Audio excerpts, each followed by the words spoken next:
এই লিসা, হ্যাঁ তোর জলের বোতলটা একটু দিবি রে, একটু জল খাবো। আমি না জলের বোতলটা আনতেই ভুলে গেছি, যা গরম পড়েছে পুরো গলাটা শুকিয়ে যাচ্ছে রে। সরি রে, আমি না আজকে জলটা মুখ দিয়ে খেয়ে ফেলেছি, এক্সট্রিমলি সরি রে, কিছু মনে করিস না। ঠিক আছে, লাগবে না রে, তুই খা, ঢঙি একটা। Good morning ma'am.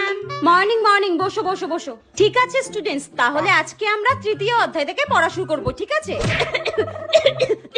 হ্যাঁ ম্যাম কাশছেন, এই নিন ম্যাম, এই নিন জল নিন। আমি কোনোদিনও ম্যাম জল মুখ দিয়ে খাই না ম্যাম, এই নিন আপনি খান। দাও দাও দাও। শাকচুন্নি ডাইনি। Thank you Lisa. এই কিরে লিসা, তুই যে বললি তুই নাকি জল মুখ দিয়ে খেয়েছিস, তাহলে ম্যামকে দিলি কি করে? হ্যাঁ এই চুপ কর তো, তোকে জল দিয়ে আমার কি হবে? হ্যাঁ তোকে জল দিয়ে আমার কোনো লাভ আছে নাকি? ম্যামকে জল দিলে তো ম্যাম আমার পরীক্ষার খাতায় বেশি বেশি করে নম্বর দেবে, আর আমি কোনোদিন জল মুখ দিয়ে খাই না, তুই সেটা জানিস না। যত সব। দাঁড়া, ছুটির সময় এমন ধাক্কা দেবো তো মজাটা তখন বুঝবি।